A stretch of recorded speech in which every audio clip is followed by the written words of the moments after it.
रूप पाहता लोचनी,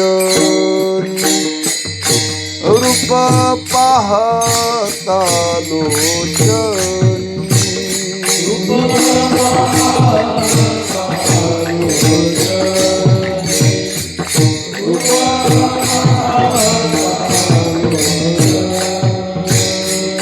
रूप पाहता लोचनी, रूप पाहता लोचनी,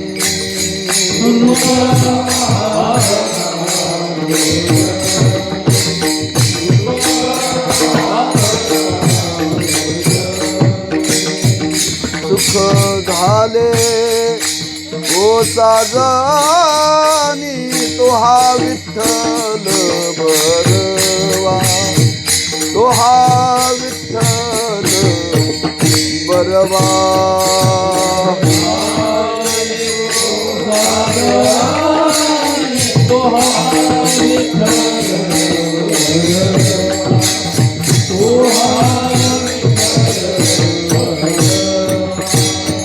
तो हा माधव बरवा, तो हा विठ्ठल बरवा, तो हा विठ्ठल बरवा, तो हा बरवा,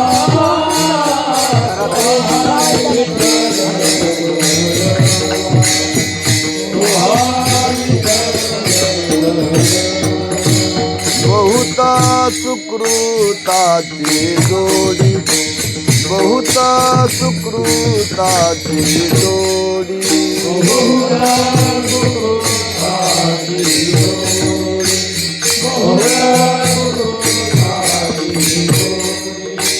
म्हणून विठ्ठली आवडी, तो हा विठ्ठल बरवा, तो हा विठ्ठल बरवा,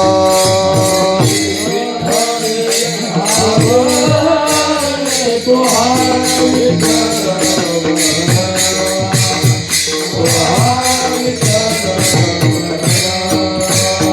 तो हा माधव बरवा, तो हा विठ्ठल बरवा, तो हा विठ्ठल बरवा,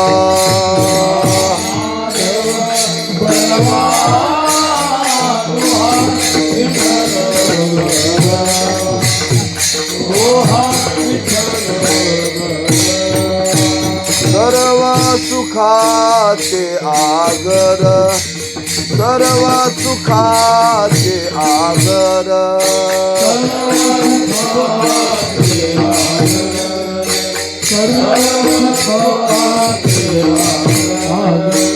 सर्व सुखाचे आगर सर्व सुखाचे आगर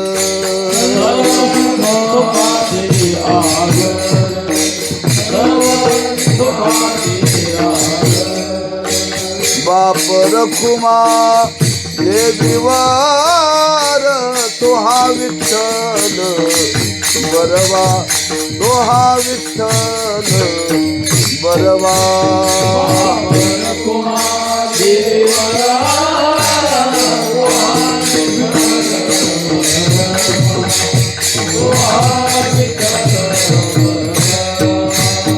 तो हा माधव बरवा तो हा विठ्ठल बरवा तो हा विठ्ठल बरवा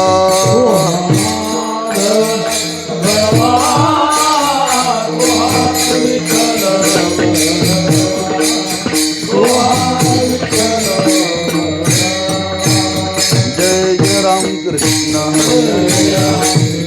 जय जय राम कृष्ण जय जय राम कृष्ण जय जय राम कृष्ण जय जय राम कृष्ण जय जय राम कृष्ण जय जय राम कृष्ण जय जय राम कृष्ण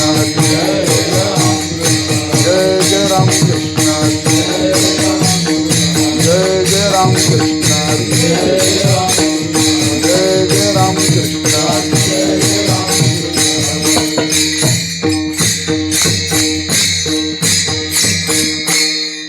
धन्य मी मानिन आपुले संचित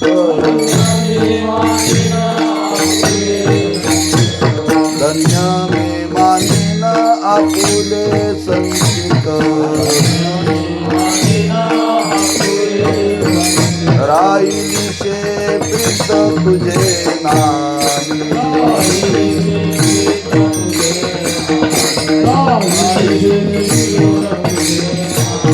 धन्य मी मानिन आपुले संचित धन्य मी मानिन आपुले संचित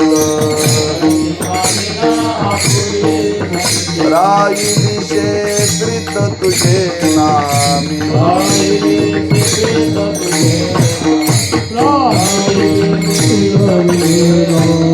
धन्य झालो आता याची संदेह नाही धन्य झालो आता याची संदेह नाही न पडे या बाई काळा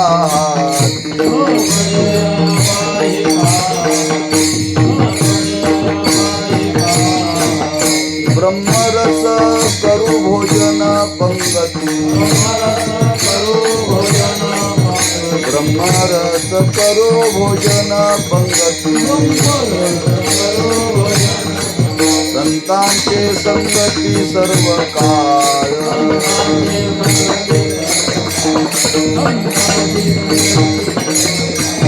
धन्य झालो आता याची संदेह नाही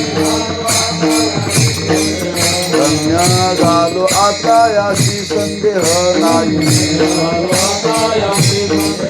न पडे या बाई काळा हाती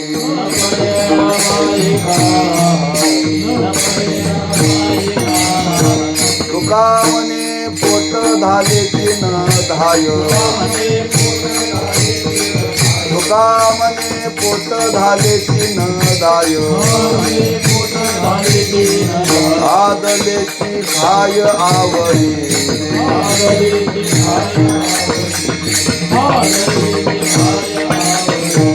तुका म्हणे पोट झाले की न धाय तुका म्हणे पोट झाले की न धाय आदलेची खाय आवडीने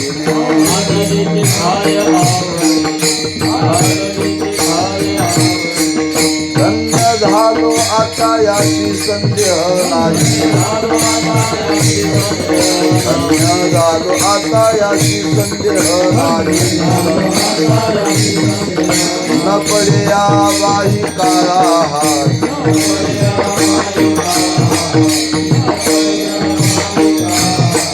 विठोबार कुमारी जय जय विठोबार कुमारी विठोबार कुमारी विठोबार कुमारी विठोबार कुमारी विठोबार कुमारी विठोबार कुमारी विठोबार कुमारी विठोबार कुमारी विठोबार कुमारी विठोबार कुमारी विठोबार कुमारी विठोबार कुमारी विठोबार कुमारी विठोबार कुमारी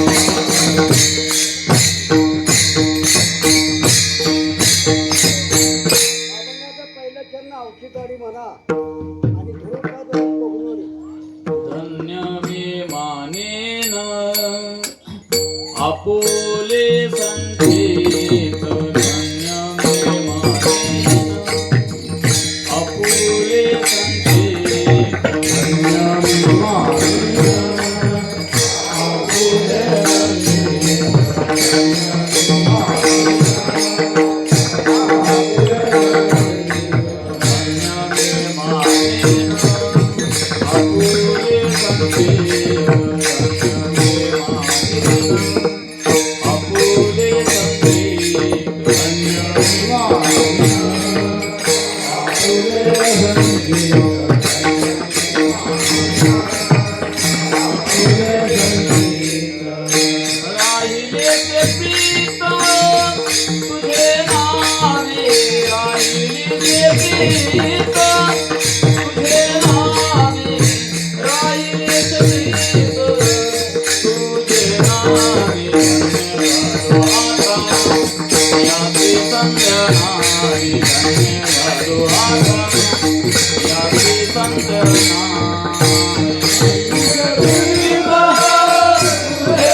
धन्य झालो आता यासी संदेह नाही.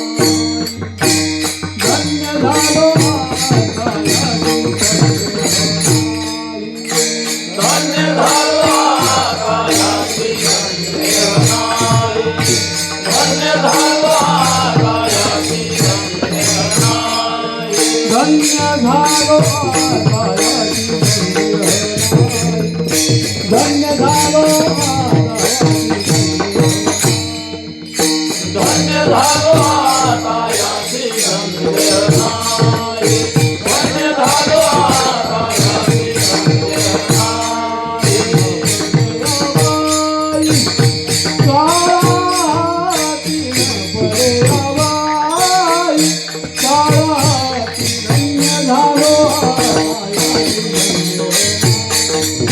धन्य झालो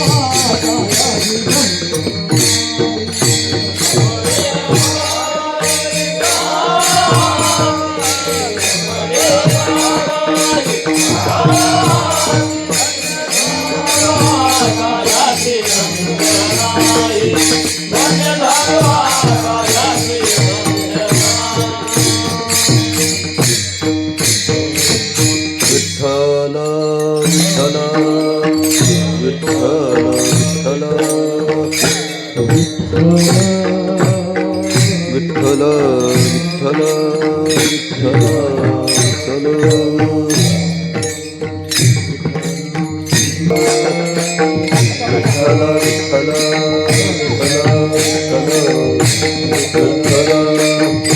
बोला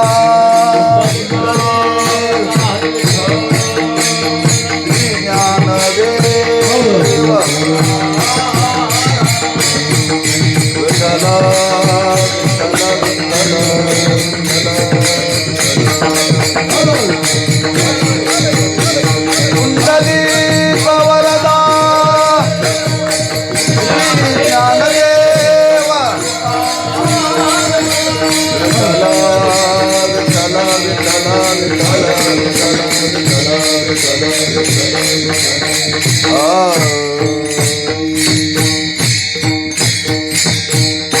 धन्य मी मानीन आपुले संचित धन्य मी मानीन आपुले संचित राहिलीशी प्रीत तुझे नामी धन्य झालो आता याशी संदेह नाही न पडे आवाही काळा हाती ब्रह्मरस करू भोजन पंगती संतांचे संगती सर्व काळ धन्य झालो आता याशी संदेह नाही न पडे आवाही काळा हाती तुका मनी पोट धालेची न धाय तुका मनी पोट धालेची न धाय खादलेची खाय आवडीने धन्य झालो आता याशी संदेह नाही न पडे आबाही काळा हाती पांडुरंगा करू प्रथम नमन दुसरे चरण संतांची त्यांच्या कृपादाने कथेचा विस्तारो बाबाजी सद्गुरु दास तुका नमो ज्ञानेश्वरा निवृत्ती उदारा सोपान देवा नमो मुक्ताबाई त्रिभुवन पावनी आद्यत्रे जननी देवाची नमो सद्गुरु तुकया ज्ञानदीपा नमो सद्गुरु सच्चिदानंद रूपा नमो सद्गुरु भक्त कल्याण मूर्ती नमो सद्गुरु भास्करा पूर्ण कीर्ती श्री संताची माता चरणावरी श्री संताची माता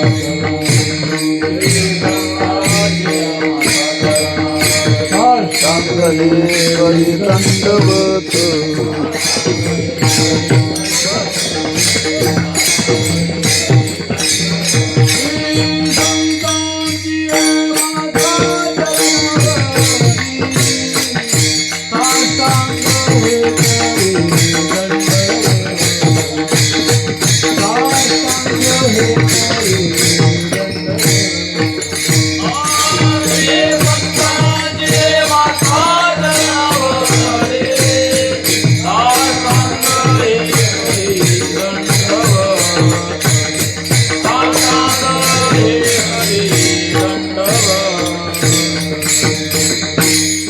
श्री संताची माता चरणावरी साष्टांग हे करी दंडवत धन्य मी मानीन आपुले संचित राहिलीशे प्रीत तुझे नामी धन्य झालो आता याशी संदेह नाही न पडे आबाही काळा हाती शिवी करता निवडलेला अभंग श्रीमंत जगद्गुरु श्री तुकोबार यांचा असून या अभंगातून जगद्गुरु श्री तुकोबाराय स्वतःच्या जीवनातले धन्यतेचे उद्गार या अभंगातून प्रकट करतायत. आज माझ्या जीवनाला धन्यता प्राप्त झाली, कशाने प्राप्त झाली त्याची कारण मीमांसा या अभंगातून महाराजांनी प्रकट केलेली आहे. आजच्या शिवेचं प्रवृत्ती निमित्त आपले शाहीर सखाराम खोत यांनी शंभूराजे या मंदिराची उभारणी केलेली आहे. बरीच वर्ष झाली. किती वर्ष म्हटले? 36 वर्ष. म्हणजे 3 तप झाली बरं का. 12 त्रिक आणि 3 तपानंतर मला कळालं की इथं शंभूराजाचं मंदिर आहे बरं का. आणि त्या मंदिराचा वर्धापन दिन, आणि त्या वर्धापन दिनाच्या निमित्ताने याची कीर्तनाची सेवा आहे. त्यांनी पूर्वजांची समाधी तिथं आहे. भगवंताला तिथं आणलेलं आहे, दत्तात्रयाला आणलेलं आहे, गणपती बाप्पाला आणले, सगळ्याला त्यांनी तिथं एकत्र आणले बरं का. एकाच मंदिरामध्ये आणून बसवल्यावरच त्याची ती सेवा करतायत. आणि त्या सेवेतून एक वार्षिक नामोत्सव घडावा आणि काही समाजाला प्रबोधन घडावं. ते प्रबोधन करतातच स्वतः शाहिरीच्या माध्यमातून. शाहिरीच्या माध्यमातून जे प्रबोधन केलं जातं ते लोककलेतून केलं जातं बरं का. आध्यात्मिकच आहे. आणि संतांच्या विचारातून जे प्रबोधन केलं जातं ते केवळ शुद्ध आध्यात्मिक आहे. पण ते आपल्या जीवनामध्ये करतातच कार्य. तरी त्यांना वाटलं या सोहळ्याच्या निमित्ताने काही पारमार्थिक चिंतन घडावं. आणि तो भाव आणि मानशी घेऊन आजचा हा कार्यक्रम आहे. तेव्हा उभय स्वरूपाचं आज आयोजन आहे. एक ज्ञानदान आणि अन्नदान. जवळजवळ ज्ञानदानाबरोबर अन्नदान हे करावंच लागतं तरच माणसं येतात बरं का.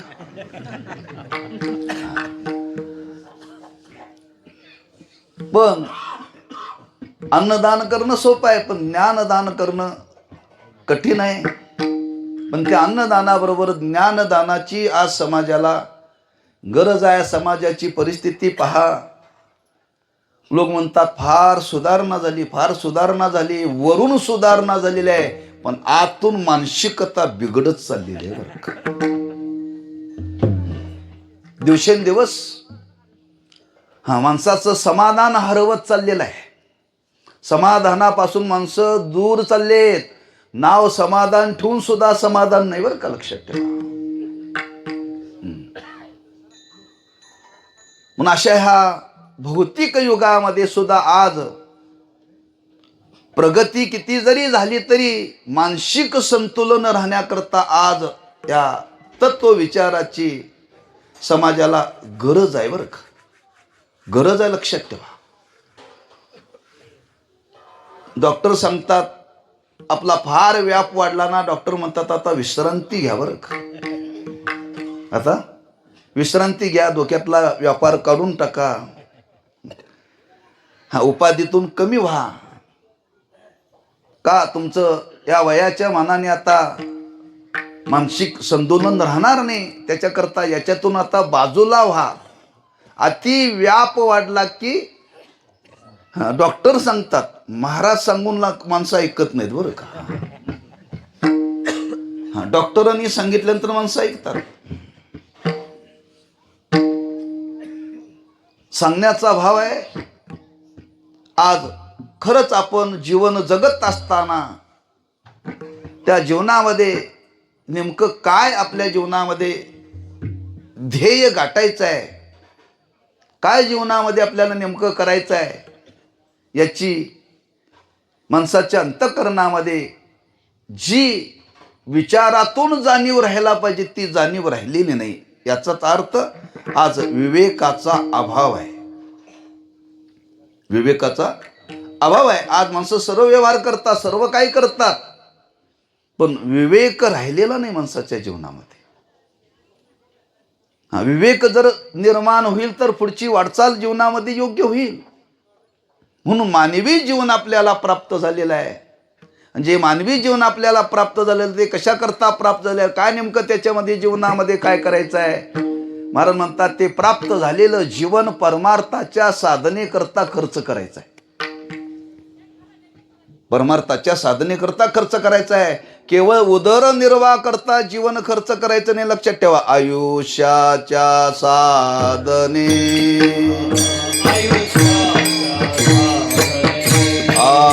आयुष्याच्या साधने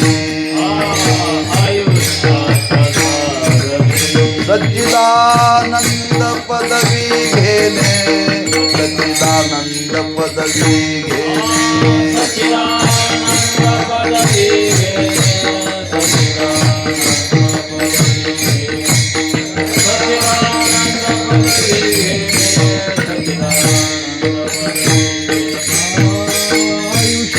साधने आयुष्याच्या साधने आता साधने आयुष्याच्या साधने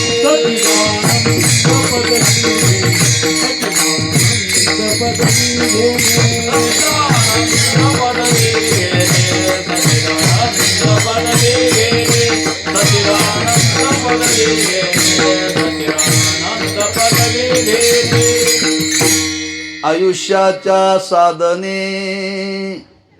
पंतप्रधानाची पदवी घेणे. आज माणसं पदाकरता मर मर करायला लागलेत. हे मी सांगण्यापेक्षा वर्तमानपत्रामधून तुम्ही रोज वाचताय, चॅनेलमधून रोज ऐकताय, तेव्हा याचा फार विचार करण्याची गरज नाही कीर्तनामध्ये. माझ्यापेक्षा जास्त तुम्हाला तिथं पाहायला मिळेल मी सांगण्यापेक्षा. बरं का, काय माणसं आज करायला लागलेत.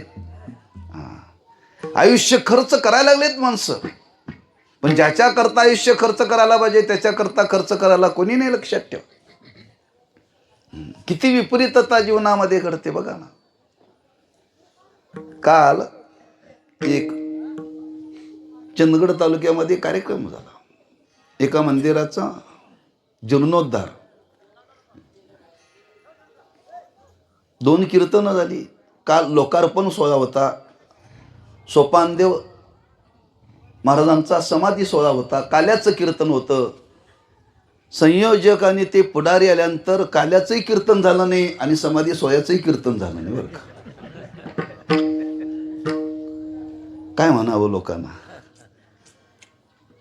म्हणजे उशीर झालाय, साहेबांची भाषणं होणार आहेत. एक अभंग म्हटला, पुष्पवृष्टी केली. एक काल्याचा अभंग म्हटला आणि काला वाटला. ज्याच्याकरता सप्ताह केला तो कार्यक्रम 5 मिनिटात केला, नको त्याला वेळ घालवला. बरं का, हे कालचं घडलेलं आहे. मी आज फोन करून विचारलं, म्हणजे महाराज असं घडलं. ऐकल्यानंतर माझ्या अंतःकरणाला वेदना झाल्या. आता बोलून का उपयोग आहे, पण मी तो बोलून दाखवलं. कशाकरता, ज्याच्याकरता वेळ खर्च करायला पाहिजे त्याच्याकरता माणसं आयुष्यातला वेळ खर्च करायला तयार नाही, नको त्याला महत्त्व द्यायला लागली माणसं. लक्षात ठेवा, अशी जीवनाची अवस्था आज आमच्या तुमच्या झालेली आहे. आपल्याला जीवनामध्ये काय करायचं आहे, भगवंताची भक्ती करायची आहे. आणि भगवंताची भक्ती करण्याकरता अंतःकरणामध्ये भाव पाहिजे, प्रेम पाहिजे, श्रद्धा पाहिजे. त्याच्याकरता आयुष्य वेचलं पाहिजे, त्याच्याकरता जीवनामध्ये प्रयत्न केला पाहिजे. लक्षात ठेवा. मग काही लोक म्हणतात आम्ही प्रयत्न करतो, पण आमच्या प्रयत्नाला यश नाही आहे. यश नाही आहे. लक्षात ठेवा, काही माणसं प्रयत्न करता त्यांच्या जीवनामध्ये यश आहे. बरं का, असं का? काही माणसं प्रयत्न करून सुद्धा हे जीवनामध्ये घडत नाही, आणि काहींच्या जीवनामध्ये प्रयत्न न करताही जीवनामध्ये घडतं. असं का? त्याचं कारण काय? त्या कारणाचा विचार या अभंगातून तुकोबारांनी केलेला आहे. बरं का, कारण ही जर परमार्थाची साधना जर करायची असेल, भक्ती जीवनामध्ये करायची असेल, तर तिथं प्रयत्नाबरोबर मागच्या संचिताची आपल्याला मदत पाहिजे, सहायता पाहिजे, तर हे जीवनामध्ये घडतं. दोन्ही गोष्टी एकत्र याव्या लागतात. लक्षात ठेवा, दोन्ही गोष्टी एकत्र याव्या लागतात. आणि दोन्ही गोष्टी एकत्र आल्या तर त्याला भगवंतानी विभूती म्हटलेलं आहे. बरं का, जेत जेत संपत्त्यानी दया, माझी विभूती दान धनंजया, तेत माझी विभूती जान धनंजया वर्णन केलंय. तेव्हा त्यांनी एक प्रस्ताव ठेवला होता शाहिरीने, मी विसरून गेलो. बरं का, म्हणजे चाललेल्या ह्या मार्गशीर्ष मासाचं महत्त्व सांगा. मार्गशीर्ष मासाचं महत्त्व सांगा असं त्यांनी मला प्रस्ताव ठेवला होता, मी विसरून गेलो. मार्गशीर्ष मास मला त्या विभूतीच्या संबंधाने त्याची आठवण झाली. मार्गशीर्ष महिना म्हणजे भगवंताची विभूती आहे. मासा नाम मार्गशीर्षो हो, देव बोलले बरं का. हां, वर्षातून 12 महिने येतात. त्या 12 महिन्यामध्ये मार्गशीर्ष मास हा देवाची विभूती आहे. विभूती बरं का, देवाची विभूती आहे. कशा कशा संबंधाने त्याचं चिंतन आहे, पण चिंतनाचा स्वतंत्र विचार आहे. मला काय तेवढा वेळ आज मिळाला नाही का. आज थोडी सर्दी झाली. वाचायला बसलो मी, पण नाकाला धार लागली. सारखं 1-2 ओळ्या वाचले की पाणी, 2 ओळ्या वाचले की पाणी. मी ते झाकून ठेवलं शेवटी. तेव्हा या मासाचं विशेष महत्त्व सांगितलेलं आहे. याच्यामध्ये बरेच पर्व काळ आहेत. त्या पर्व काळापेक्षा मला एक विचार सांगायचा, हा पूर्ण मास म्हणजे भगवंताची विभूती आहे. प्रत्येक मासाला देवता आहे बरं का. प्रत्येक मासाची, प्रत्येक महिन्याची देवता आहे. पण मार्गशीर्ष मास म्हणजे हा साक्षात हा तो भगवत स्वरूप हा महिना आहे बरं का, लक्षात ठेवा. म्हणून या मासाचं वर्णन करताना वर्णन केलेलं आहे. 4 महिने देव चातुर्मासामध्ये योग निद्रेत जातात बरं का. आणि योग निद्रेत गेल्यानंतर कार्तिकी वारीला देव जागे होतात. आणि जागे झाल्यानंतर देव त्या मार्गशीर्ष महिन्यामध्ये पंढरपूर सोडून गोपाळपुरामध्ये वास्तव्य करतात. त्याला विष्णुपद म्हणतात बरं का. 1 महिना देव विटेवर नसतात. म्हणून मी या वारीला गेलो, मी मुखदर्शन घेतलं नाही, मी विष्णुपादाचं दर्शन घेतलं. हां, मार्गशीर्षात महिन्यात जायचं असेल तर पांडुरंगाला विटेवर पाहायचं नाही, तिथं नसतोच तो. तिथं तो माणसं मर करून त्या वारीला उभं राहतात. हां, आम्ही सहज चालत जाऊन दर्शन घेऊन आलो बरं का. म्हणून मार्गशीर्ष महिन्याला तुम्ही गेला आणि पंढरपूरला जाऊन जर विष्णुपादाचं दर्शन नाही घेतलं तर मार्गशीर्ष वारी अपूर्ण आहे. मार्गशीर्ष वारी अपूर्ण आहे. हां, त्या विष्णुपादावरतीच काय भगवंताची तिथं पाद आहेत, पाय, तिथं देवाचं वास्तव्य. 1 महिना तिथं विधी चालतो सगळा बरं का. सकाळची पूजा होते, दुपारचा नैवेद्य होतो, संध्याकाळची आरती होते, सगळा विधी तिथं होतो. म्हणजे ते 1 महिना देव तिथं वास्तव्य करतात, तिथून बाजूला जातात बरं का. तसं या मासामध्ये देवाचं पूर्ण हे मास म्हणजे अधिष्ठान आहे बरं का. आणि या मासामध्ये त्या भगवंताचं स्मरण करावं. तेव्हा योगायोगाने या मासामध्ये यांनी स्थापन केलेला मंदिराचा वर्धापन दिन आलाय बरं का देवाचा. हां, योग आहे तो. असा हा मास पवित्र आहे. सांगण्याचा भाव की आपल्याला ह्या 2 गोष्टी एकत्र आल्या पाहिजे. की प्रयत्न अधिक आपण पूर्वी केलेलं पुण्य, ह्या 2 गोष्टी एकत्र आल्या तर परमार्थाची साधना फलीभूत होते बरं का. आणि ती फलीभूत होण्याकरता ती योग जीवनामध्ये येतात. आपण जीवनामध्ये करत राहावं लागतं, जीवनामध्ये करत राहावं लागतं. हा, जीवनामध्ये प्रयत्नाने परमार्थाची साधना करावी. लक्षात ठेवा, परमार्थाची साधना करावी. आणि करत असताना तो योग ज्या दिवशी येईल त्या दिवशी जीवनामध्ये ते घडतं. तुकोबारांनी वर्णन केले, बरवी ही वेळ सापडली संधी,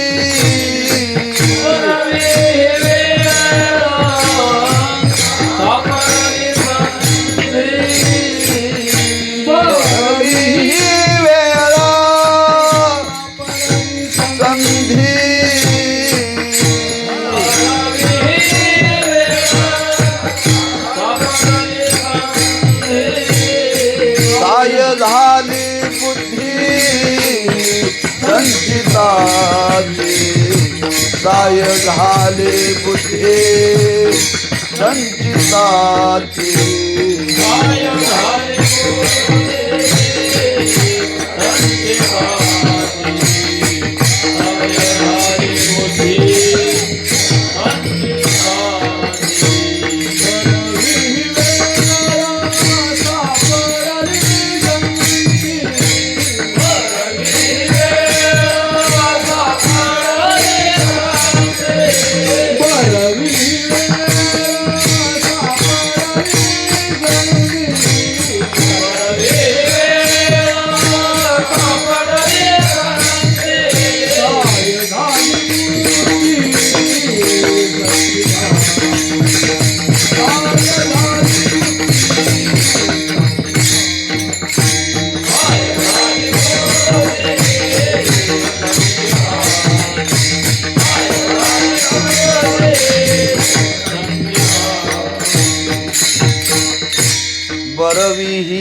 सापडली संधी, साय झाली बुद्धी संचिताची. परमार्थाची साधना करत असताना संचिताचं सहाय्य पाहिजे. घरच्या लोकांचं नसलं तरी चालेल बरं का, लक्षात ठेवा. घरच्या लोकांनी जरी विरोध केला आणि संचित जर प्रबल असेल तर घरच्यांचं काहीही चालत नाही. संचिताची सहायता पाहिजे, लक्षात ठेवा. आम्हाला घरच्या लोकांचं सहाय्य आहे पण संचिताचं सहाय्य नाही. घरातले म्हणतात जावा मठात, मंदिरात जावा, सप्ताह चालू आहे तिथं बसा जावा. ते माझं घर असताना घरातून का जा म्हणता असे म्हणतात. म्हणजे घरातली माणसं त्यांना मदत करतात, जा पंढरपूरला जा, ज्ञानेश्वरी वाचा, हरिपाठ वाचा, पण ह्याचे संचितात नाही ना, संचितात नाही. काहींच्या संचितामध्ये घरच्या लोकांनी किती लोकांनी विरोध केला तरी त्या विरोधाचा त्याच्या जीवनामध्ये काहीही परिणाम होत नाही. किंबहुना घरची राहू दे, गावची राहू दे, त्याच्या जीवनामध्ये किती संकट जरी आली तर त्या संकटाला सुद्धा तो तोंड देतो आणि परमार्थाची साधना करतो. का? संचितच प्रबळ आहे. संचितच प्रबळ आहे. आणि ते संचित जर प्रबळ असेल तर परमार्थाची साधना पूर्णत्वाला जाण्याकरता वेळ लागत नाही बरं का. तुका म्हणे माझे संचितची ऐसे, तुका म्हणे माझे संचितची ऐसे, संचितची ऐसे, तुका म्हणे माझे संचितची ऐसे. देवादीचे विशेष सहज गुणे, देवादीचे विशेष सहज गुणे, देवादीचे विशेष सहज गुणे.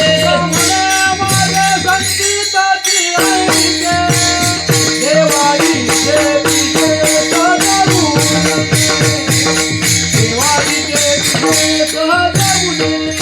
तुका म्हणे माझे संचितची ऐसे, देवादीचे विशेष सहज गुणे, देवादीचे विशेष सहज गुणे.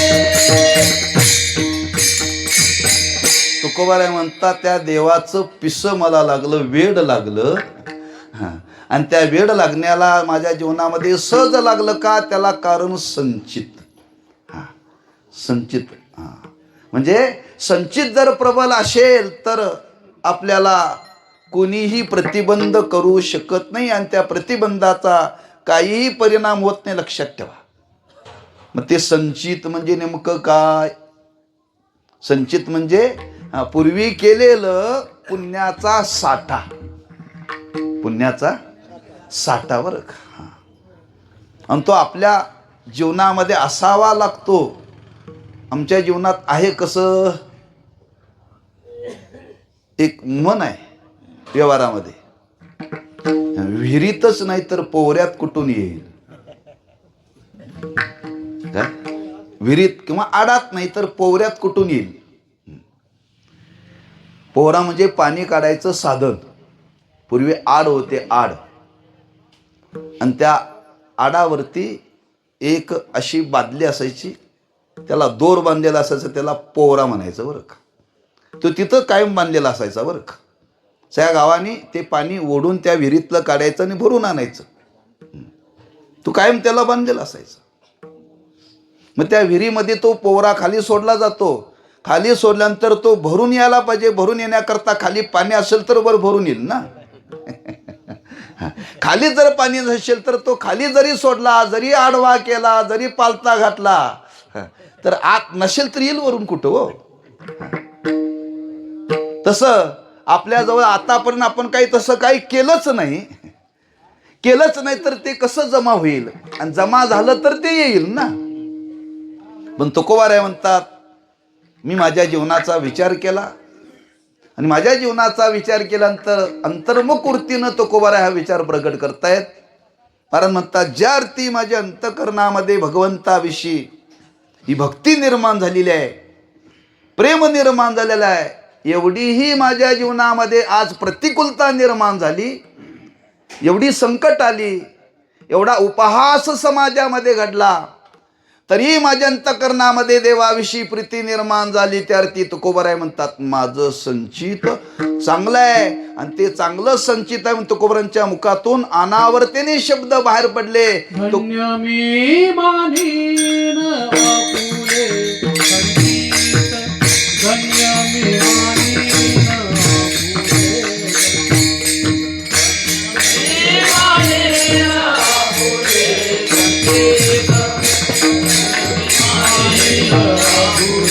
संगीत,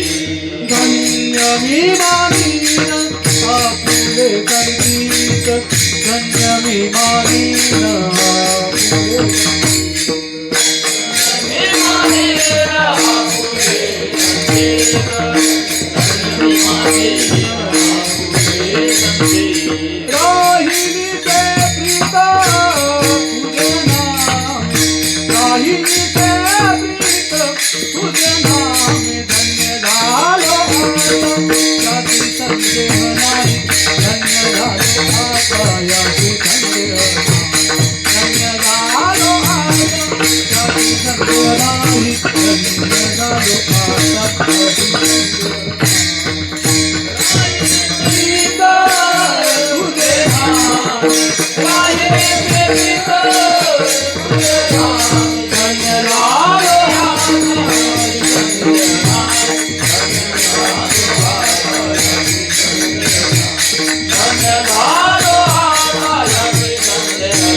धन्य मी मानीन आपुले संचित, राहिलीशे प्रीत तुझे नामी. तुकोबराय आपला स्वानुभव आज समाजाच्या समोर प्रकट करतात. का करतायत त्याची कारण मीमांसा आहे की कशाने जीवनाला धन्यता प्राप्त होते वा कशाला धन्यता द्यावी याचा विचार जाता जाता तुकोबरांनी अभंगातून प्रगट केलेला आहे.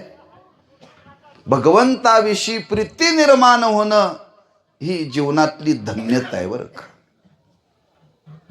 एक आणि ती प्रीती निर्माण होण्याकरता संचिताची अनुकूलता निर्माण होणं ही दुसरी धन्यता आहे. उभय स्वरूपाचा विचार महाराजांनी प्रगट केलेला आहे.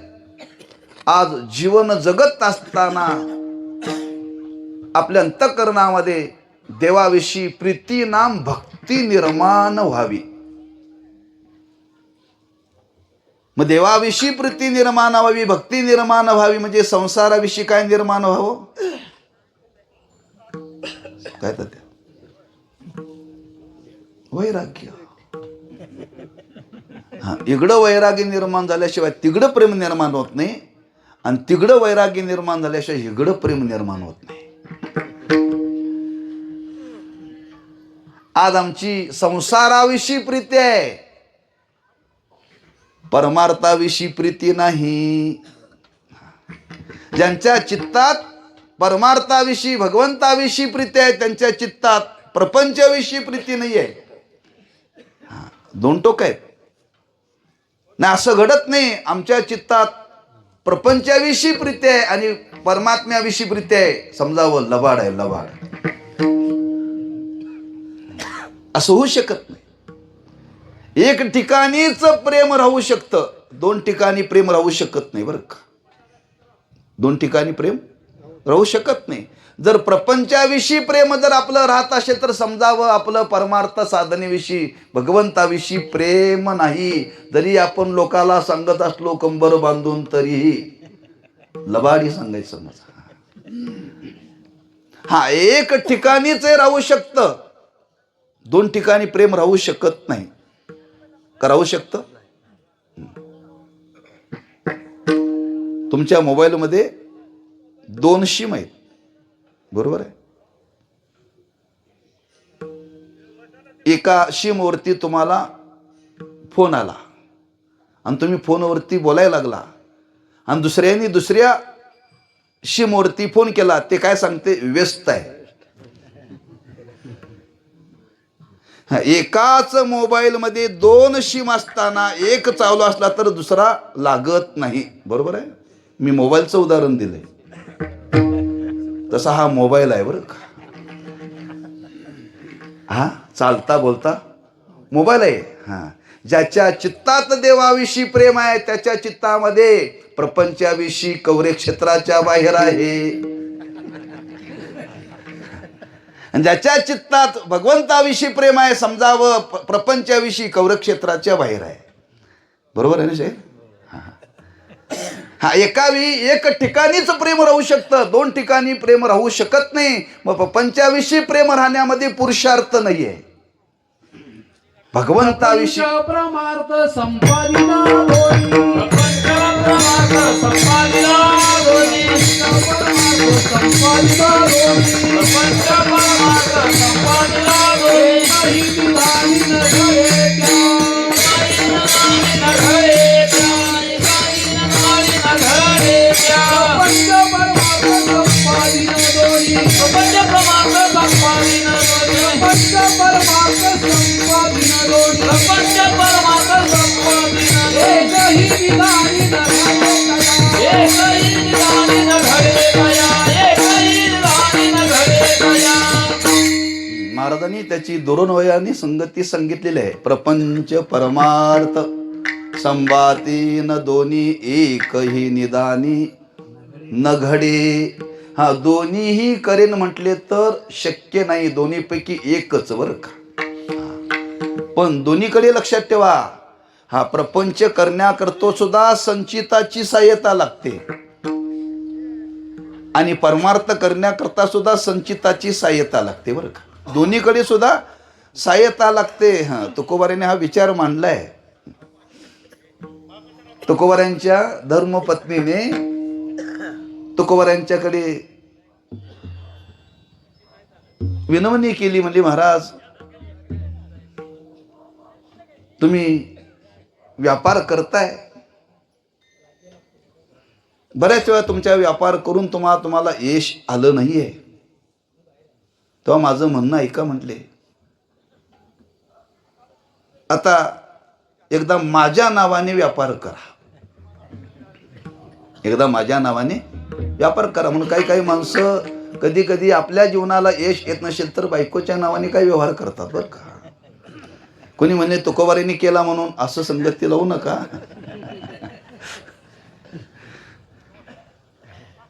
हरकत नाही. आणि त्या दिवशी तुकोबारा व्यापाराला गेले आणि व्यापार झाला बरं का.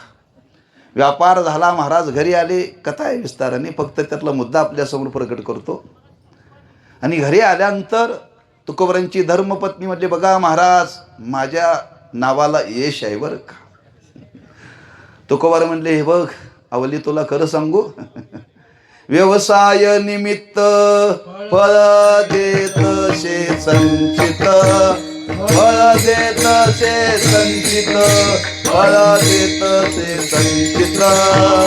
व्यवसाय निमित्त फळ देत से संचित, फळ देत से संचित, फळ देत से संचित. व्यवसायानिमित्त फळ देत से संचित, फळ देत से संचित, फळ देत से संचित.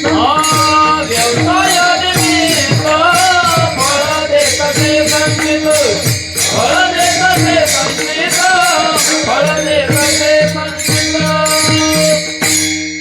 व्यवसाय निमित्त फळ देताचे संचित. तुकोबार आपल्या धर्मपत्नीला सांगतात, हे तुझ्या नावामुळे घडला ना, तुझं संचित प्रपंचाला अनुकूल आहे. हे संचितामुळे घडलं, तुझ्यामुळे घडलं नाही, तुझं प्रपंचाच्या दृष्टीने संचित अनुकूल आहे, माझं नाही आहे. पण तुकोबारे म्हणतात माझं संचित मात्र परमार्थाच्या दृष्टीने अनुकूल आहे बरं का.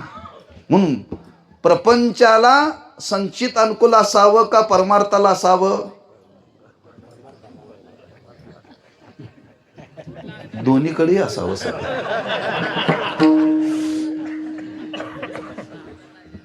हा प्रपंचात जर भरभराटी नसेल तर मुलगी कोण देणार?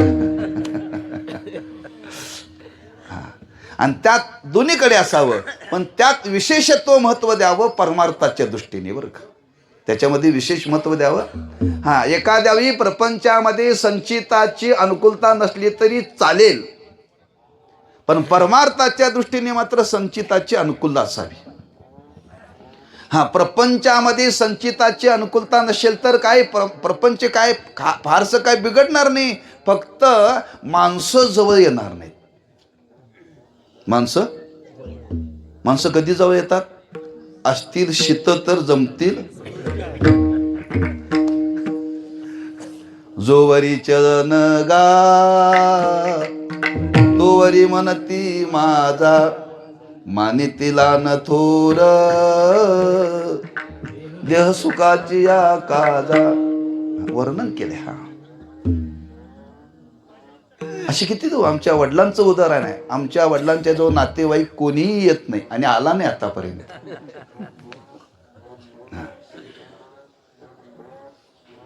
हा, सगळे पाहुणे आमच्या वडिलाला जावई भिकारी म्हणत होते. आमच्या वडिलाला काय,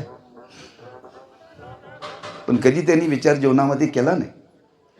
प्रपंचाचा त्यांनी जीवनामध्ये कधी विचार केला नाही, परमार्थच केला. बरं, हा, पाहुणे जवळ आले नाही म्हणून त्यांच्या जीवनामध्ये काहीही बिघडलं नाही, पण देव जवळ आला ना. देव म्हणून प्रपंचामध्ये संचित अनुकूल नसेल तर माणसं जवळ येत नाही, मान मिळत नाही, कोणी आपल्याला बोलवत नाही, आपल्या जवळ कोणी येत नाही, काय बिघडत नाही त्याच्यातून. बरं का, पण परमार्थाची साधना करण्याकरता जर संचिताची अनुकूलता असेल तर एक संत जवळ येतील आणि देव जवळ येईल. आणि संत जवळ आले, देव जवळ आले, त्रिभुवन जवळ आलं, बाकी कोणाची गरज नाही. लक्षात ठेवा, कोणाची गरजच नाही. आणि तुकोबारा म्हणतात ते माझ्या जीवनामध्ये घडलं. खरंच मी विचार केला अंतर्मुख वृत्तीनं, ज्यार्थी माझ्या अंतःकरणामध्ये देवाविषयी प्रेम निर्माण झालेलं आहे, प्रीती निर्माण झालेली आहे, भक्ती निर्माण झालेली आहे, त्यार्थी माझं संचित चांगलं आहे. म्हणजे नेमकं काय? संचित या शब्दाचा अर्थ कर्माचे 3 प्रकार सांगितले: क्रियमान, प्रारब्ध आणि संचित. त्यापैकी संचित कर्माचा विचार महाराजांनी प्रगट केलाय. बरं का, संचित कर्माचा, प्रारब्धाचा आणि क्रियमानाचा विचार इथं मांडलेला नाही. क्रियमान फक्त त्याचा उल्लेख करून जातो. आपण जे कर्म करतो, नवीन कर्म करतो, त्याला क्रियमान म्हणतात. बरं का, आणि ते क्रियमान कर्म करत असताना काही त्या कर्माच्या संबंधावाचून सुख दुःख जीवनामध्ये भोगायला येतात, त्याला प्रारब्ध म्हणतात. त्याला प्रारब्ध म्हणतात. मग क्रियमान करत असताना त्या क्रियमानामध्ये काही साठवलं जातं, त्याला संचित म्हणतात. हा, चांगलंही केलेलं साठवलं जातं आणि वाईटही केलेलं साठवलं जातं ना.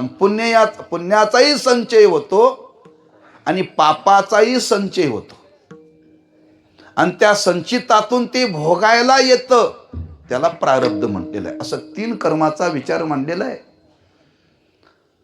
आता आपण इथं आलेलो आहोत, त्यांनी आमंत्रित केलं आपल्याला. बरेच लोकांना आमंत्रित केलं, त्यातली काही अंशाने लोक आली नाही का. इकडं जी आली, कोण आली हो?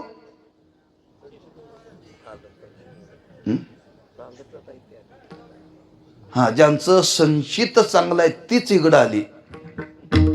गावाच्या बाहेर आहे बरं का हे. हा, गावाचा वारा इकडं नाही, इकडचा वारा गावाला जातोय. हा, मी पाहिलं ते इकडे येताना. मी विचार केला, एवढं हे गावाच्या बाहेर कीर्तन ठेवले, माणसं येतील का? आलो तरी रिकामच होतं बरं का. आलो तेव्हा पण गावाच्या बाहेर आहे. गावात माणसं येत नाहीत, गावाच्या बाहेर कशी येतील हो? हा, गावाच्या बाहेर सुद्धा एवढी आता इथं जेवढी आलेली आहेत, त्यांचं मी प्रामाणिकपणाने सांगतो, सर्वांचं संचित चांगलं आहे म्हणून आलोय बरं का आपण इथं. आपल्याला जे आणलंय संचिताने आणले, लक्षात ठेवा, संचिताने आणलेलं आहे. म्हणून आमचे गुरुबंधू सांगायचे, सभेला माणसं आणावी लागतात आणि कीर्तनाला माणसं येत असतात बरं का. हा, सभेला माणसं पैसे देऊन आणावी लागतात, तिथं संचिताचा संबंध नाही बरं का. हा, निवडून येणाऱ्याचा संबंध संचिताचा आहे. हा, कीर्तनाला माणसं आणावी लागतात, ती यावी लागतात आणि ती येण्याकरता संचिताने प्रेरणा द्यावी लागते. चला कीर्तन चलाय. एक मग ते फार थंड आहे, कुठं थंडीत ऐकता, इथंच टीव्हीच्या समोर बसलेलं बरं. हा, संचितच आपल्याला इकडे प्रवृत्त करतं. संचिताशिवाय प्रवृत्ती होत नाही, लक्षात ठेवा. मग त्या संचितामध्ये ते असावं लागतं आणि ते असलं तर ते आपल्याला सहाय्य करतं बरं का. का तुकोबारांना सांगायचं आहे, भगवंताविषयी प्रीतीना, भगवंताविषयी प्रेम निर्माण होण्याकरता हा अनंत जन्माचं पुण्य लागतं. सदासजी घडत नाही. अनंत जन्मोनी पुण्य होय, अनंत जन्मोनी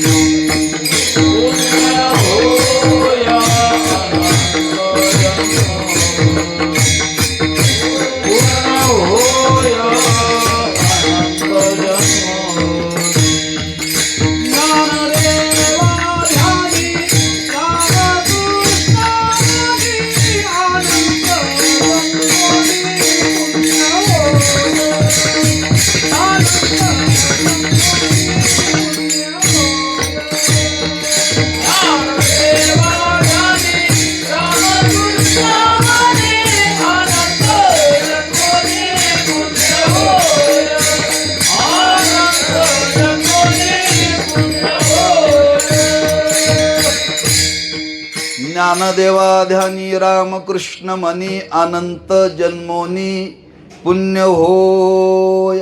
हा, त्या ध्यानामानाचा विषय देव होण्याकरता अनंत जन्माची पुण्याई नाम संचित बरं का. तुकोबारांनी याचं वर्गीकरण करत असताना दृष्टांताच्या द्वारे प्रगट केलेलं आहे. एक महाराजांचा अभंग आहे, प्रसिद्ध आहे, आणि त्याच्यामध्ये महाराजांनी वर्णन केले. ऐशी भिन्न भिन्न साठे केले प्रारब्धाने वाटे. त्यात 2-3 दृष्टांत दिलेत महाराजांनी. महाराजांनी एक पाषाणाचा दृष्टांत दिलाय. एखाद्या खणीतून पाषाणात दगड काढला जातो आणि दगड काढल्यानंतर त्या दगडाची देवाची मूर्ती केली जाते. मूर्ती केली जाते. त्याच खाणीतल्या पाषाणाची पायरी केली जाते आणि त्यात खाणीतल्या पाषाणाची धुणं धुयाला एक दगड आणून ठेवला जातो बरं का. एकाच खाणीतले हे पाषाण, एकाची पूजा केली जाते, एकावरती पाय ठेवला जातो आणि एकावरती घरातली घाण झाडून काढली जाते. असं का? ऐशी भिन्न भिन्न साठे केले प्रारब्धाने वाटे. जर दगडाला सुद्धा, त्या दगडाला देवपण येण्याकरता दगडाला जर संचिताची सहाय्यता लागते, तर ह्या दगडाची अवस्था काय हो, या जीवाची अवस्था काय. हा, कुठल्याही दगडाची मूर्ती केली जात नाही. ज्या दगडाला मूर्ती पण आलं, तुकोबारा म्हणतात त्या दगडाचं प्रारब्ध संचित चांगलं आहे. मग त्याच खाणीतला दगड पाय ठेवला जातो ना, तोही दगडच आहे. एकाच उत्तम आहे, एकाच मध्यम आहे आणि एकाच कनिष्ठ आहे बरं का. सारखं नाही सगळ्यांचं. दुसरा दृष्टांत तुकोबारांनी दिला. कुंभार गाडगी तयार करतो मातीपासून, आणि ती गाडगी तयार केल्यानंतर आव्यामध्ये भाजली जातात आणि आव्यामध्ये भाजल्यानंतर तो गाडगी विकायला बाजारामध्ये येतो. बाजारामध्ये आल्यानंतर लोक ती गाडगी तयार विकत घेतात. एकाच कुंभाराने एकाच वेळी एकाच मातीतून तयार करून एकाच आव्यामध्ये भाजली आणि एकाच बाजारामध्ये विकली, पण घेणाऱ्याने 3 ठिकाणी ती गेली बरं का. एकाने नेलं ते दही लावण्याकरता, दही लावण्याकरता. एकाने विचार केला पाणी भरण्याकरता, आणि एकाने विचार केला आमच्या बाबाला दमा आहे, थुंकायला घेऊन जाऊया. एकाच मातीपासून निर्माण केलेली गाडी, एक गेलं दूध भरण्याकरता, एक गेलं पाणी भरण्याकरता. मी पाणी शब्द वापरला, तिथं दुसरा शब्द वापरता येतो. आणि तिसरा घाण भरण्याकरता नेला. असं का?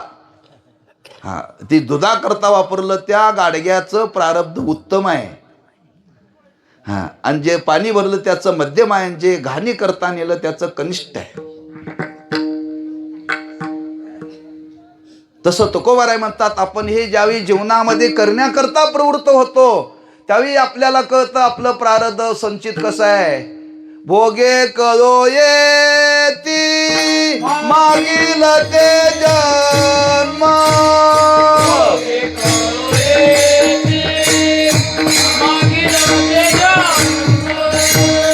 भोगे करो येती मागील ते जन्म,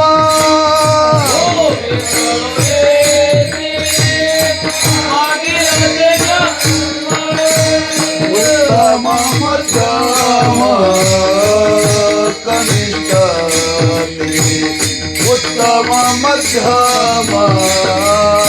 कनिष्ठ ते, उत्तम मध्यम कनिष्ठ, उत्तम मध्यम कनिष्ठ. मागील ते जन्म,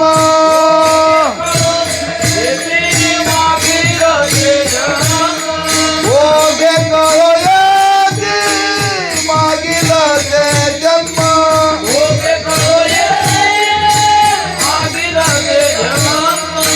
उत्तम मध्यम कनिष्ठ ते,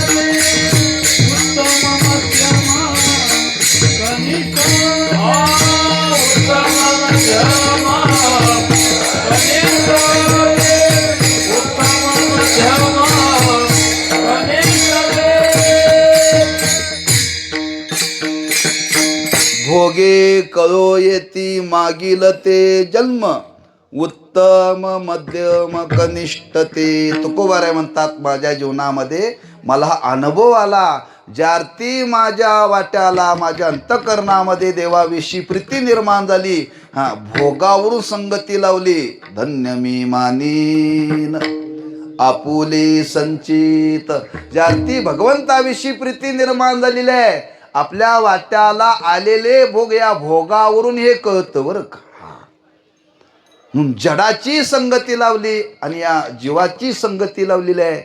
तुकोबारांना सांगायचं आहे, खरंच भगवंताविषयी प्रीती निर्माण होण्याकरता संचिताती सहाय्यता लागते. आणि हे जीवनामध्ये घडल्यानंतर तुकोबारांना वाटलं आपलं संचितच चांगलं आहे, म्हणून त्या संचितालाच महाराजांनी सफलता मानलेली आहे. धन्य मी मानीन आपुले संचित. खरंच माझं संचित अतिशय चांगलं आहे बरं का. परमार्थ करणाऱ्यांनी लक्षात ठेवा, काही आपल्या जीवनामध्ये खायला कमी जास्त झालं तरी चालेल, झालं तरी चालेल. लोक माणसं कीर्तनाला येतात. आता कीर्तन ऐकण्यामध्ये धन्यता मानायला पाहिजे का नाही. ते म्हणजे कीर्तनाला गेलो पण जेवणाची व्यवस्था चांगली नव्हती, त्याच्याकरता कीर्तनाला यायचं नाही. कीर्तनाला गेलो पण इच्छेप्रमाणे दिलं नाही, त्याच्याकरता कीर्तनाला यायचं नाही. कीर्तनाला गेलो पण आमची काहीच व्यवस्था झाली नाही, कोणी या सुद्धा म्हटलं नाही, कोणी बसा सुद्धा म्हटलं नाही. अरे कीर्तन ऐकायला मिळालं हीच धन्यता आहे. पण हे असं आपल्याला वाटत नाही ना. दुर्दैव आहे आपलं, लक्षात ठेवा, दुर्दैव आहे. तुमच्याविषयी सांगतो, आम्ही कीर्तनाला गेलो पण आम्हाला चालच दिली नाही. चालच दिली नाही. माणसं नाराज होता तो. अरे कीर्तन ऐकायला मिळालं, 4 गोष्टी चांगल्या ऐकायला मिळाल्या, धन्यता माना ना. नाही आम्हाला चाल मिळालं नाही, हेच डोक्यात राहते बरं. म्हणजे कुठं धन्यता मानावी, कुठं सफलता मानावी, बाकी गोष्टीला जीवनामध्ये गौणत्व द्यावं बरं का, गौणत्व द्यावं. कारण 4 गोष्टी चांगल्या ऐकायला मिळणं हे सोपं नाही आहे, हे कथाकथित नव्हे, लक्षात ठेवा. कारण संतांनी जे विचार जगाकरता आज त्या वाङ्मयाच्या रूपाने ग्रंथ रूपाने करून ठेवले ना, हे केवळ आज आमच्या तुमच्या उद्धाराकरता निर्माण करून ठेवले, लक्षात ठेवा. आणि ते विचार जर आपल्या जीवनामध्ये जर आपल्याला कानावरती पडत असतील आणि ते पडून जर आपल्या जीवनाला काही प्रेरणा मिळत असेल तर हे कुठेही मिळत नाही, लक्षात ठेवा. म्हणून धन्यता कुठं मानावी हा एक विचार तुकोबरा सांगतात. खरंच अशी जर परमार्थाच्या बाबतीत जर आपली जर बुद्धी निर्माण झाली तर समजावं आपलं संचित चांगलं आहे. आणि त्याच भावनेने तुकोबरा हा विचार प्रगट करतात. धन्य मी मानीन आपुले संचित, राहिलीशे प्रीत तुझे नामी का. तसं जर आपण देवाच्या ठिकाणी प्रेम ठेवण्याचा प्रयत्न केला तर प्रेम राहत नाही बरं का. राहिल्यासारखं वाटतं पण राहत नाही. कारण देवाविषयी प्रेम निर्माण होण्याकरता शुद्ध पुण्य लागतं, शुद्ध पुण्य लागतं. त्या पुण्यामध्ये फार मोठी ताकद आहे. तुम्ही किती पुण्य गेला. एकाने काल प्रश्न केला, अभ्यासकांनी प्रश्न केला, शंका विचारली बरं का. ज्यावेळी भगवंताने काला वाटला आणि काला वाटण्याकरता देव प्रवृत्त झाल्यानंतर स्वर्गातले देव माशाच्या रूपाने प्रगट झाले, ते माणसाच्या रूपाने का प्रगट झाले नाहीत, मला त्यांनी प्रश्न केला. जर स्वर्गातल्या देवांना जर माशाचं रूप घेता येतं, माणसाचं घेता येत नाही का. नाही घेता येत म्हटलं. एक कारण त्याला सांगितलं, कारण जे पूर्वी केलेलं सकाम पुण्य आहे ते भोगून संपवावं लागतं. भोगून संपल्याशिवाय पुढचं जसं कर्म आहे त्या कर्माप्रमाणेच जन्म मिळतो, इच्छेप्रमाणे मिळत नाही आहे, इच्छेप्रमाणे मिळत नाही. दुसरी संगतीला त्यांना सांगितली, जर माशाचा त्यांना जर देह धारण करता आला तर माणसाचा सुद्धा त्यांना करता आला असता. पण त्यांनी जाणलं होतं आम्ही माणसाच्या रूपामध्ये जर त्या गोपाळाच्या संगतीमध्ये जाऊन जर बसलो आणि देवाने आम्हाला जर ओळखलं आणि ओळखून जर हाकलून काढलं तर त्याच्यासारखा अपमान नाही आहे. आणि आम्हाला माहिती होतं आम्ही तिथं गेलो की देव आम्हाला ओळखणार. माशाच्या रूपाने आलेलं देवाने ओळखलं, माणसाच्या रूपाने आलेलं ओळखणार नाही. हा भगवंतांनी गोपाला सांगितलं कोणीही यमुनेच्या डोहाकडे जायचं नाही का. देवाने सांगितलं, ओळखलं होतं तिथं माशाच्या रूपाने देव आले तर बरं का. हा जरी त्यांनी तो जन्म घेतला तर तो खरा जन्म नव्हे म्हटलं. त्यांना सांगितलं ती एक शक्ती आहे आणि ती काही कालापुरती येत आहे. त्याचं मागचा भोग संपल्याशिवाय मनुष्याचा जन्म मिळत नाही, लक्षात ठेवा, मिळत नाही. म्हणजे आपल्या जीवनामध्ये परमार्थाची साधना घडण्याकरता ते पुण्य असावं लागतं. आणि ते पुण्य असेल तर ते पुण्य आपल्याला त्या साधनेकडे ते ओढून नेतं बरं का. आणि तुकोबारे म्हणतात हे माझ्या जीवनामध्ये आज घडलेलं आहे, मी त्याच्याकरता आज घडीला काहीही केलेलं नाहीये. पण काहीही केलेलं नसताना सुद्धा ज्या अर्थी माझ्या अंतःकरणामध्ये भगवंताविषयी प्रीती निर्माण झाली, त्या अर्थी मी विचार केला खरंच माझं संचित अनुकूल आहे. राहिलीशे प्रीत तुझे नामी. त्याची कारण मीमांसा विस्ताराने साधू संतांनी केलेली आहे. तुकोबाराय म्हणतात बरीच माणसं गप्पा मारत बसतात आणि त्यांना सांगितलं देवाचं नाव घ्या. फुकटची सांगे लोकाची या गोष्टी, फुकटची सांगे लोकाची या गोष्टी. राम जगदेती नये वाटे, राम जगदेती नये वाटे, राम जगदेती नये वाटे. फुकटची सांगे लोकाची या गोष्टी, राम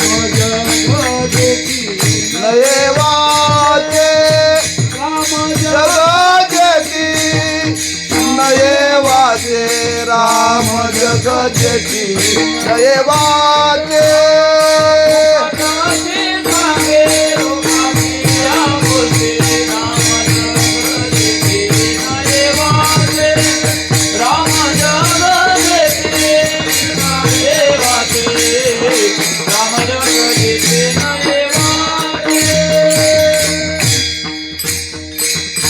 फुकटची सांगे लोकाची या गोष्टी, राम जग जेटी नये वाचे. तुकोबांनी वर्णन केले 450 वर्षापूर्वी. माणसं ना देणं ना घेणं उगच गावाचं उकरून काढतात. फुकटची वर्तमानपत्रात येत नाही एवढे इत्यंभूत माणसं गावातलं सांगतात बरं. काय पगार आहे त्यांना, ते सांगितल्याबद्दल काय गावात सन्मान होतोय? हा तासन तास माणसं रात्रभर गावाचं सांगत बसतात ना न घेणं म्हणून फुकटची शब्द वापरलाय. त्याच्यातून फल काही नाही. तुका म्हणे 80 थोर हानी झाली, करिता जवारी जन्म गेला, करिता जवारी जन्म गेला, करिता जवारी जन्म गेला. थोर हानी झाले, जन्म गेला, करिता जवारी जन्म गेला, करिता जवारी जन्म गेला. वा सूरदास महाराज, याला म्हणतात प्रमाण. करिता टवाळी जन्म गेला. काय संतांनी लिहिलं नाही बघा ना हो. हा कधी तुकोबारांनी जगाकडे पहिलाच टवाळ करणाऱ्याकडे हो. कधी त्या डोंगरात साधना केली महाराज, कधी गावाच्या बाहेर आलं नाही, कधी महाराजांनी निरीक्षण समाजाचं केलं बघा ना. हा टवाळी करण्यामध्ये लोकांचा जन्म वाया गेला तुकोबाराय म्हणतात, पण देवाचं नाव काय तोंडाला आलं नाही बरं का. कसं येईल हो. हा जन्म जन्मांतरी अशेल पुण्य सामुग्री, तरीच नाम जिव्हागरी येईल श्रीरामाचे. ही कारण मीमांसा सांगितली आणि या कारण मीमांसेचं चिंतन करून तुकोबाराय म्हणतात हा सजासजी परमार्थाच्या बाबतीत ते घडत नाही आणि हे माझ्या जीवनामध्ये घडलं. त्यार्थी तुकोबाराय म्हणतात धन्य मी मानीन आपुले संचित, राहिली शी प्रीत तुझे नामी. मग तुकोबाराने विचारलं ठीक आहे तुमच्या जीवनामध्ये घडलं, याचा परिणाम जीवनामध्ये काय झाला? धन्य झालो आता, धन्य झालो आता, धन्य झालो आता, याची धन्य नाई. धन्य झालो आता, धन्य झालो आता, धन्य झालो आता, याची धन्य नाई. धन्य झालो आता, धन्य झालो आता, धन्य झालो आता, याचे धन्य नाई. धन्य झालो आता, धन्य झालो आता, धन्य झालो आता, याचे धन्य नाई. न पडे या बाई काळाती, न पडे या बाई काळाती.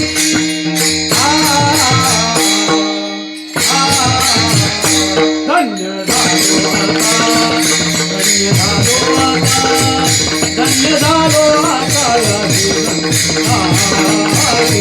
धन्य झालो आता, धन्य झालो आता, धन्य झालो आता,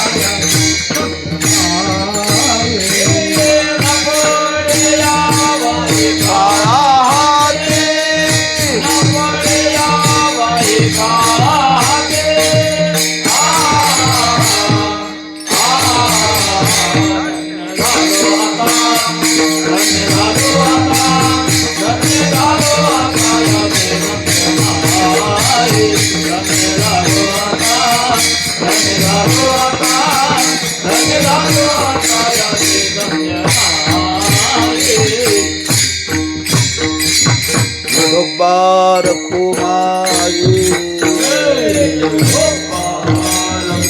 जय जय विठोबा रखुमाई जय जय विठोबा रखुमाई विठोबा रखुमाई विठोबा रखुमाई